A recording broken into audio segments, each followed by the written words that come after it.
आपण या विषयाला सुरुवात करूयात. उपस्थित सर्व मान्यवरांचे या ऑनलाईन प्रेरणा सत्रामध्ये सहर्ष स्वागत. सुखो बुद्धानुपादो सुखा सधम्म देसना सुखा संघर्ष सामग्री समगान तपसुको. या पाली बुद्ध उग्गो धम्म पदाचा अर्थ आहे सुखद आहे बुद्धाचा जन्म, सुखकर आहे सदधम्माचे श्रवण करणे, सुखद आहे संघाची म्हणजे समाजाची धम्माचरण करणाऱ्यांची एकता, सुखद आहे सगळ्यांनी एकत्र येऊन केलेले कार्य.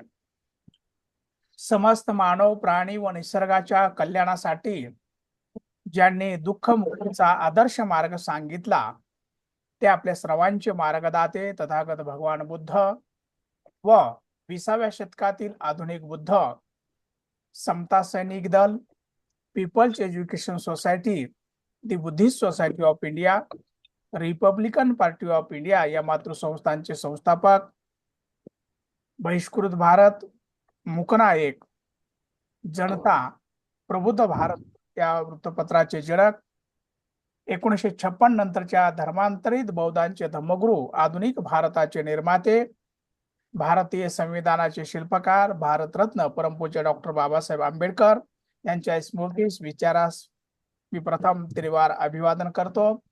या प्रेरणा सत्राची सुरुवात आपण त्रिरत्न नमन आणि त्रिशरण पंचशील या गाथेने करूयात. मी आयुष्यमान अंकोजी चव्हाण साहेब यांना विनंती करतो, कृपया आपण त्रिरत्न नमन आणि त्रिशरण पंचशील या गाथा घ्याव्यात. आयुष्यमान अंकोजी चव्हाण साहेब. ओके. नमो बुद्धाय. जय भीम. हात जोडा. बुद्धं नमामि, धम्मं नमामि, संघं नमामि. नमो तस् भगवतो अरहतो सम्मा संबुद्धस्स. नमो तस् भगवतो अरहतो सम्मा संबुद्धस्स. नमो तस् भगवतो अरहतो सम्मा संबुद्धस्स.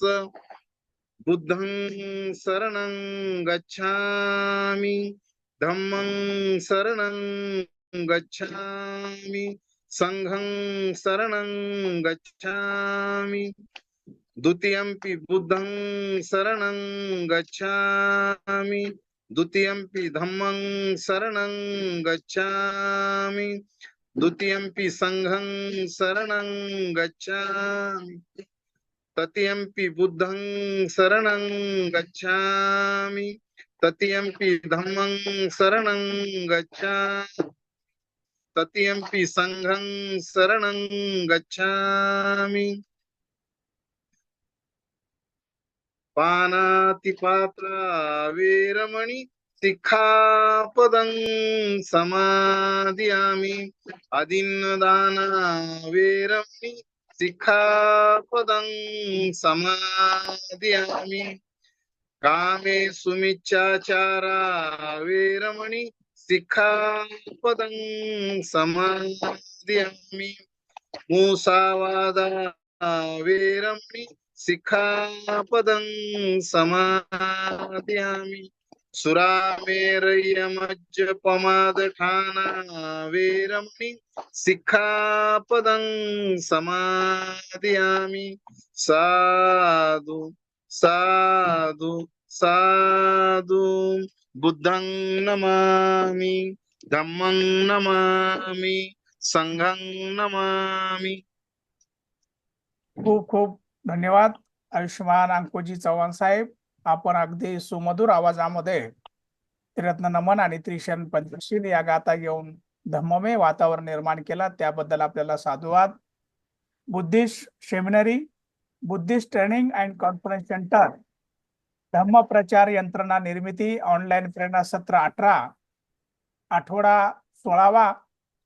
या ऑनलाईन प्रेरणा सत्राचे मुख्य संबोधक महाराष्ट्रातील सुप्रसिद्ध बुद्धिस्ट आणि रिपब्लिकन विचारवंत आयुष्यमान सत्येंद्रजी तेलतुंबडे सर आपल्याला सक्काय दिट्टी अर्थात देहात्मदृष्टी या महत्वाच्या विषयाच्या अनुषंगाने संबोधन करणार आहेत.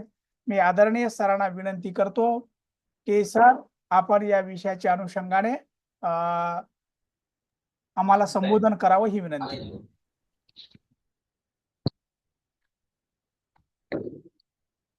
जय भीम सर्वांना.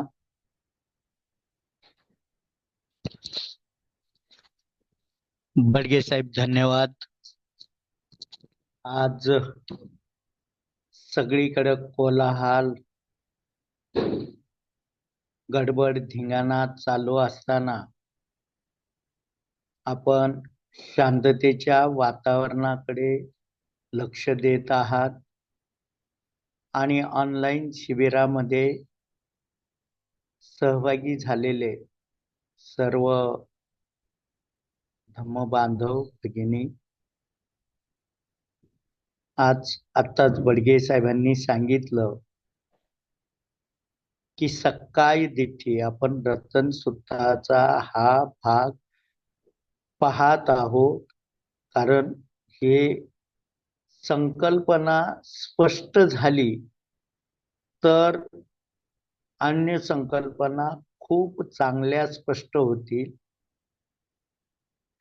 सक्काय दिठ्ठीचा अर्थ फक्त आणि फक्त आधुनिक बुद्ध बाबासाहेब यांनीच देहात्मदृष्टी असा स्पष्ट केलेला आहे आणि त्याचं आकलन आम्हाला होणं फार गरजेचं आहे की देहात्मदृष्टी म्हणजे देहात आत्मा असणं. आणि रतन सुत्तामध्ये हा मुद्दा येतोय की ज्या बंधन आहेत, 10 बंधन आहेत, त्या 10 बंधनातलं हे पहिलं बंधन आहे देहात्मदृष्टीचं. तर हे देहात्मदृष्टीचं बंधन तुटणं अत्यंत आवश्यक आहे आणि ही बंधनात्मक असा हा अर्थ आहे की देहामध्ये आत्मा नावाची कायमस्वरूपी अशी कोणतीही स्थिती नाही, वस्तू नाही, हा यातील महत्वाचा भाग आहे. तर आज मॅक्झिमम वेळ आपण संशय निवृत्तीसाठी दिलेला आहे. आपण हे सर्व गेली 2 आठवड्यापासून शांततेने ऐकतायत, शांततेत ऐकतायत. तर आपण याच्यावर ज्या शंका असतील त्या आपण विचाराव्या.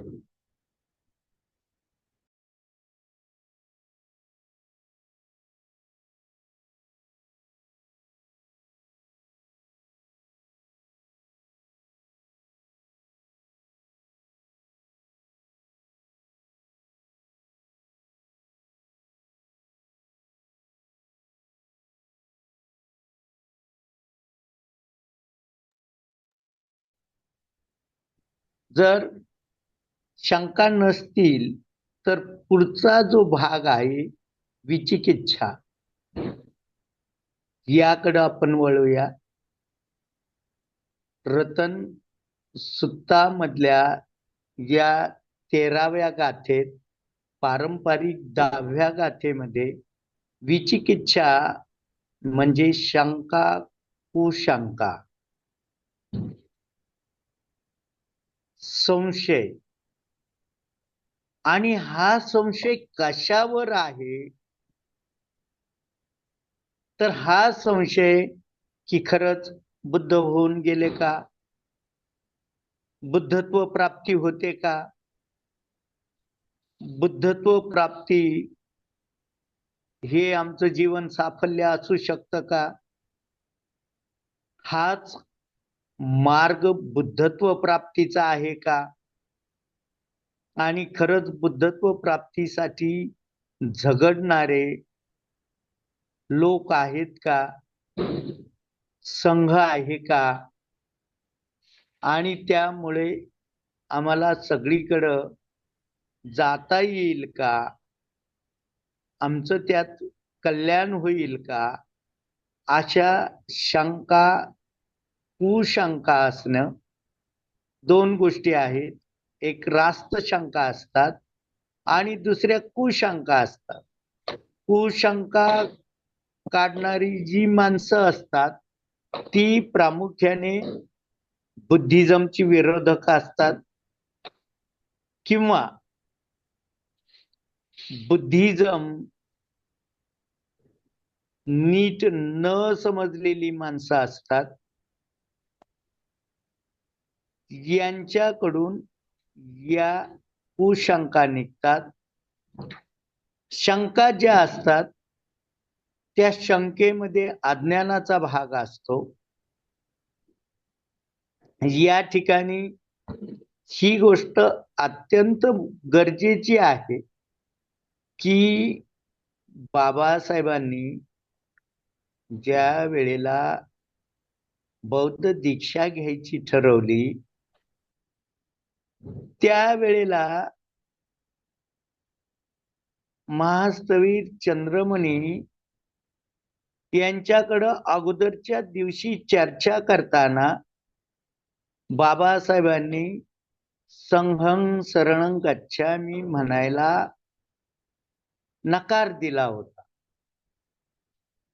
अर्थात हा जो नकार होता हा आधुनिक बुद्धाचा नकार होता. लक्षात घ्या की त्यामध्ये ही गोष्ट समजणं गरजेचं होतं की संघ कसा असायला हवा आणि कोणत्या संघाचं अनुसरण करणं आवश्यक आहे. आपल्या धम्मदीक्षेचा अविस्मरणीय इतिहासामध्ये वामनराव गोडबोलेंनी या मुद्द्यांचं चांगल्या रीतीने स्पष्टीकरण केलेलं आहे. मुळामध्ये बाबासाहेबांनी जो बौद्ध पूजापाठ नावाची पुस्तिका प्रकाशित केली त्यामध्ये संघाचे गुण दिलेले आहे की ज्या संघामध्ये हे 9 गुण असतील त्या संघाचं अनुसरण करायला पाहिजे. सुपटिपन्नो भगवतो सावक संघो उजीपटिपन्नो न्यायपटिपन्नो सामीचीपटिपन्नो हे जे 9 गुण दिलेले आहेत त्या 9 गुणांनी युक्त संघ असला पाहिजे आणि तोच अनुसरला पाहिजे. याशिवाय एक वाक्य ज्या वेळेला चर्चेमध्ये आणलं गेलं आणि त्यावर लक्ष केंद्रित केलं गेलं की हा मोठा पेच निर्माण झाला होता. महास्थवीर चंद्रमणी तिथं त्यावेळेला असलेले डीपी सिन्हा हा सगळा पण हा पेच त्यांच्या पुढे ठेवलेला होता. बाबासाहेबांच्या मनात काही पेच नव्हता. कोणती शंकाही नव्हती कुशंका तर अजिबात नव्हती. पण त्यावेळेला संघ अस्तित्वातच नव्हता. भारतामध्ये कमीत कमी 5 भिक्षू असले पाहिजे आणि ते पण कॅपेबल म्हणजे थेरो महाथेरो उपसंपदा घेतलेली म्हणजे अनुभवी. ह्या ज्या मुद्दा आहेत थेरो महाथेरोवर पण ही थोडीशी वेगळी कन्सेप्ट आहे परंतु अनुभवी असलेले अभ्यासू असलेले 5 भंतेजी सुद्धा भारतामध्ये नव्हते. त्याची जबाबदारी बाबासाहेबांना डीपी सिन्हावर टाकावं लागली आणि ती जबाबदारी टाकल्यानंतर त्यांच्या पुढं अगोदरच्या दिवशी म्हणजे 13 ऑक्टोबरला त्या ठिकाणी बाबासाहेब ज्या हॉटेलमध्ये राहिले होते मुक्कामी श्याम हॉटेलमध्ये त्या ठिकाणी त्यांनी ही फळं खाता खाता केलेली चर्चा आहे.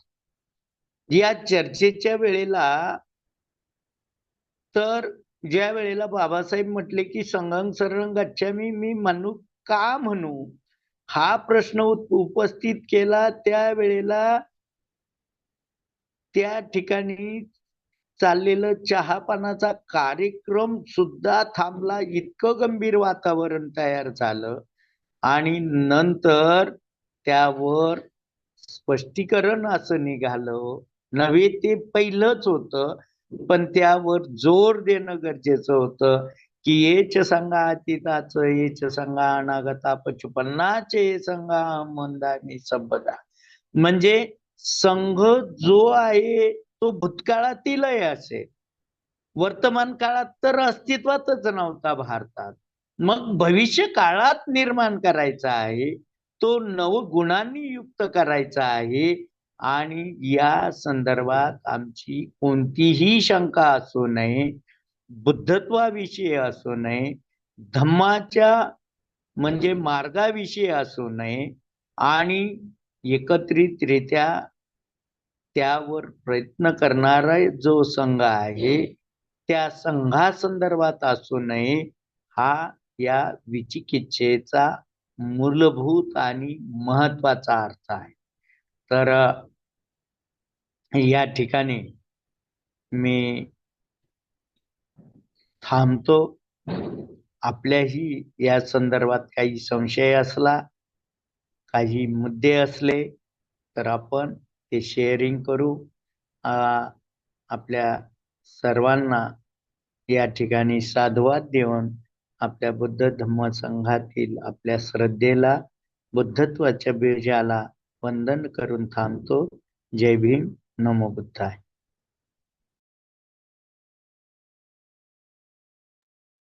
नमो बुद्धाय, जय भीम. खूप छान मार्गदर्शन केलं सरांनी. धन्यवाद सर.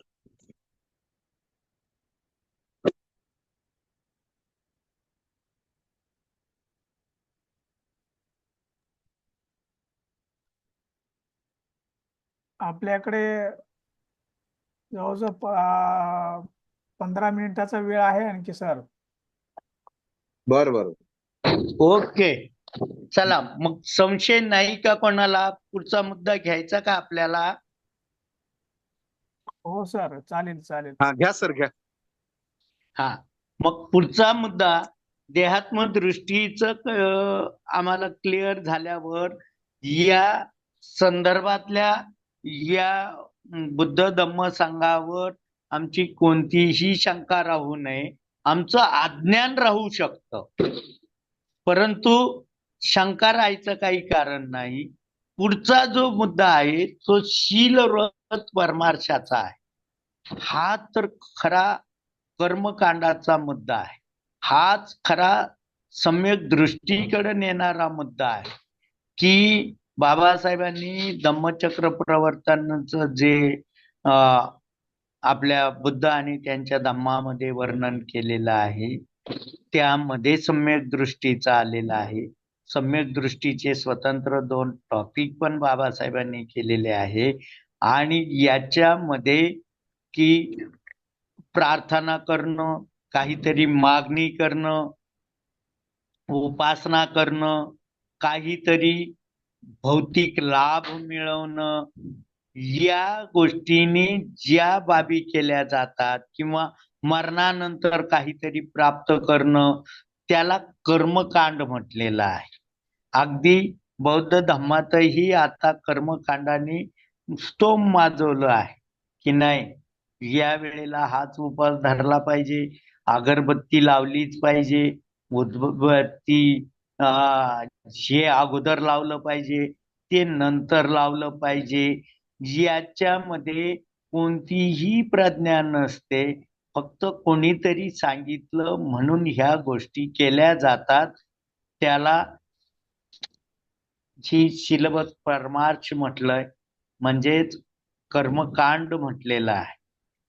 आणि हे कर्मकांड आमचं तुटलं पाहिजे.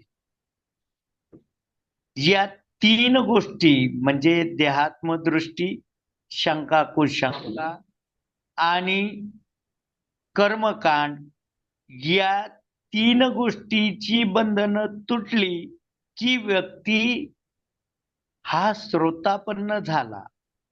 व्यक्ती हा स्रोतामध्ये म्हणजे प्रवाहामध्ये सामील झाला, त्याच्या स्वतःचं कल्याण आणि जगाचं कल्याण करण्यास तो सिद्ध झाला.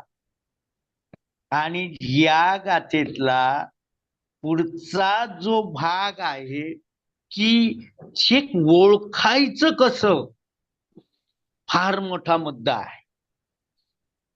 ते ओळखण्यासाठी या गाथेमध्ये सांगितलंय की या 3 बंधनातून मनुष्य जर सुटला तर त्याच्याकडून 6 प्रकारचे अकुशल कृत्य, ज्याला पारंपरिक लोक म्हणतात पाप कृत्य, ते अजिबात होत नाही. कोणते कोणते 6 कृत्य आहेत हे अधिक सोप्या भाषेत मांडण्याचा मी प्रयत्न करतो. तर त्यातलं पहिलं कृत्य आहे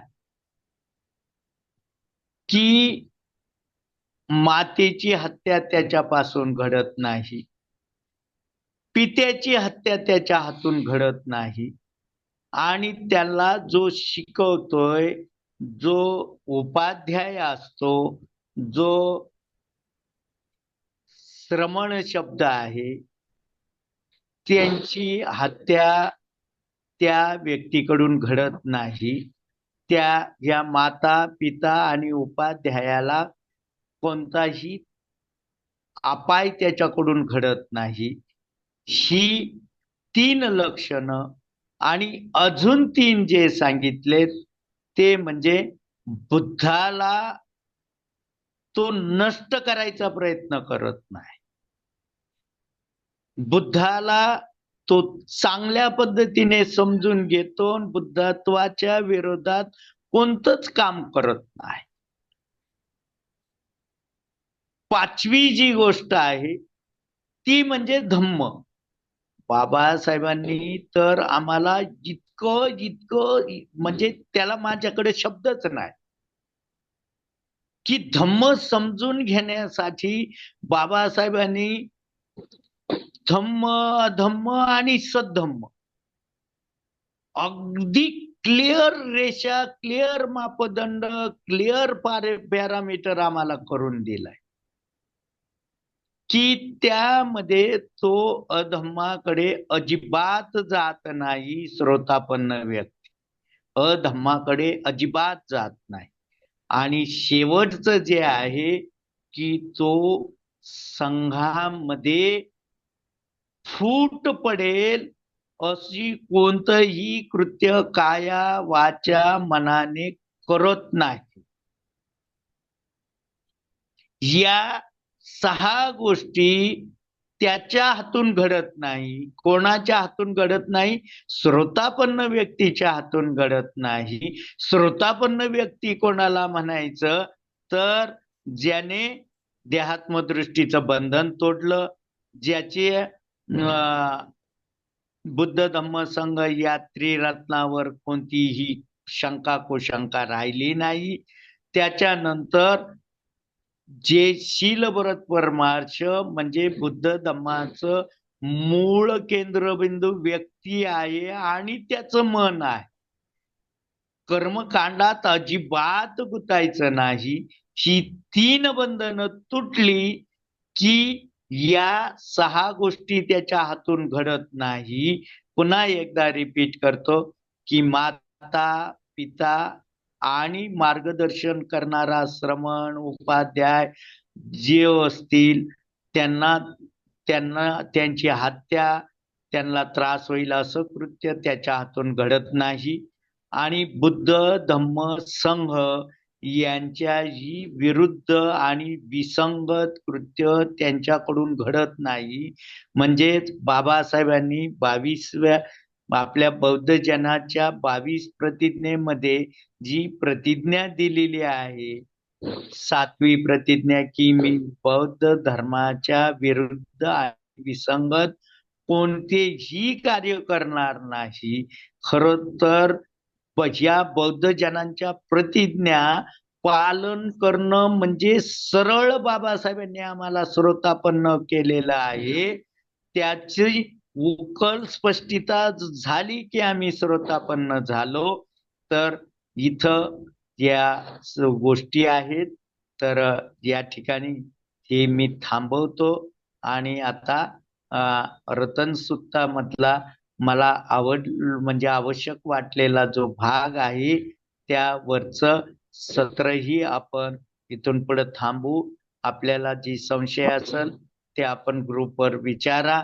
आपल्या सर्व बुद्धत्वाच्या बीजाला वंदन करून थांबतो. जय भीम, नमो बुद्धाय.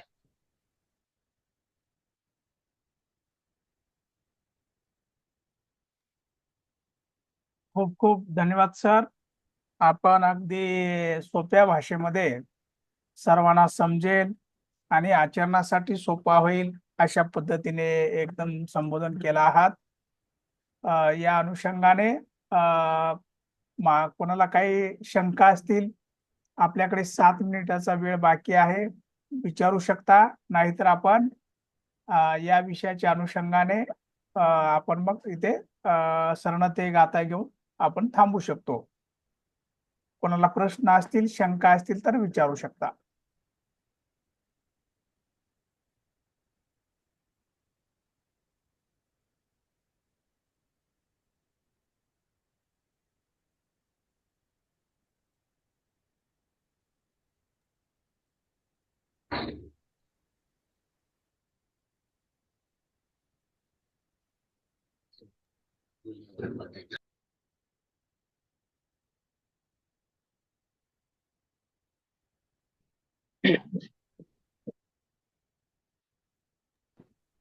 कदम साहेब, बोलायचं आहे काय? हो, बोलू का मी? हो, बोला बोला, काय असेल शंका विचारा. हा, माझी शंका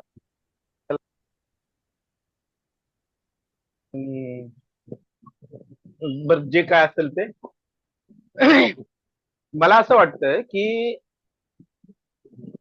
बाबासाहेब आंबेडकरांनी बौद्ध धर्मावरचं जेवढं साहित्य जगात उपलब्ध होतं त्या सगळ्या साहित्याचा अभ्यास केल्याच्या नंतर त्यांनी एक स्वतःच साहित्य त्यांनी निर्माण केलं बुद्धिझम समजण्यासाठी.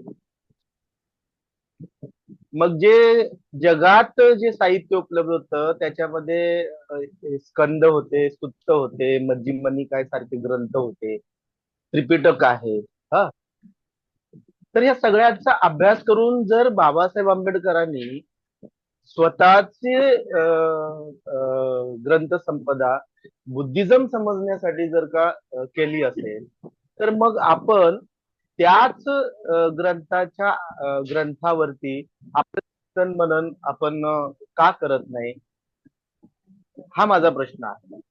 म्हणजे कोणते ग्रंथ बुद्धिझम समजण्यासाठी बाबासाहेब दिले? Buddha and his Dhamma, Buddha Karl Marx आणि भारतातील क्रांती प्रतिक्रिया, ते आपल्याला दिलेलं पण आहे, सांगितलेलं पण आहे. मग ही ग्रंथ संपदा केव्हा निर्माण झाली? तर जगातल्या बौद्ध साहित्याचा अभ्यास केल्याच्या नंतर बाबासाहेब आंबेडकरांनी बुद्धिझम समजण्यासाठी, भारतीयांना हा शब्द मुद्दाम वापरतो मी, तर त्यांनी ते 3 ग्रंथ उपलब्ध केलेले आहेत. मग आपलं चिंतन मनन प्रबोधन या 3 ग्रंथावरती असायला हवं की मग जे जगात उपलब्ध असणारं जे साहित्य आहे त्या साहित्यातल्या एका गोष्टींवरती आपलं प्रबोधन असायला हवं. हा मला पडलेला प्रश्न आहे बरं का सर. तर याचं उत्तर मिळालं तर बरं होईल.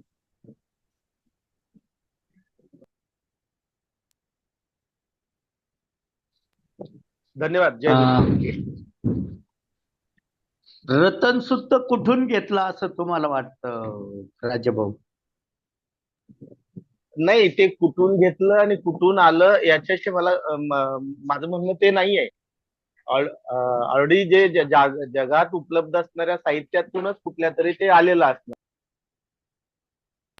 असं असताना सुद्धा बाबासाहेबांनी बुद्धिझम समजण्यासाठी आपल्याला हे 3 ग्रंथ दिलेले आहेत. तर त्याच्यामुळे मला असं वाटतं की आपण जास्त फोकस या 3 ग्रंथावरती करून बुद्धिझमच्या चळवळीची मांडणी का करू नये, आणि म्हणजे असं माझं मत. हा, एकच मिनिट. आपण सध्या बौद्ध पूजा पाठ हे बाबासाहेबांनी 24 फेब्रुवारी 1956 प्रकाशित केलेल्या ग्रंथावर आपण अध्ययन करत आहोत आणि त्याचा सगळा मतितार्थ याच 3 ग्रंथाच्या अनुषंगाने आपण मांडत आहोत. यापेक्षा त्यात वेगळं काहीही नाही.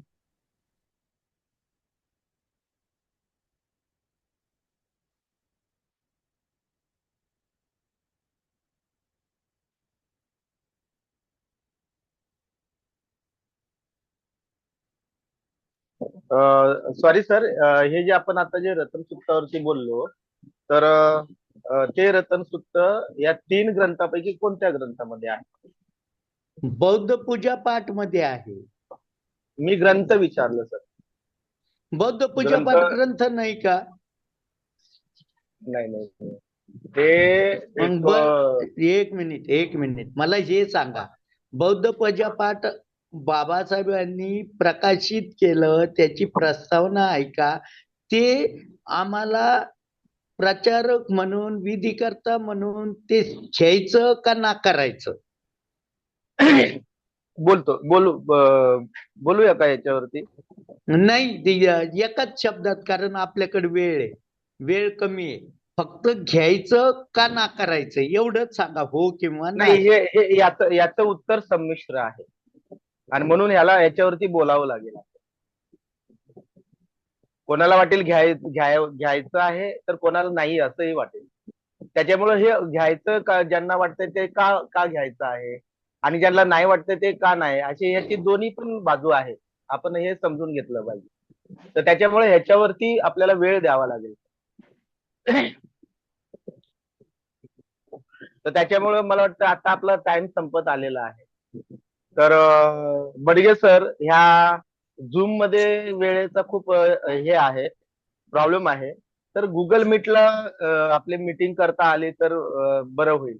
आणि दुसरी गोष्ट माझी अशी सूचना पण राहील की आपल्या या प्रबोधनाला जास्तीत जास्त आपले सहकारी उपस्थित राहावेत, अशी एक आपण सगळ्यांनी ती जबाबदारी घेतली मला वाटतं.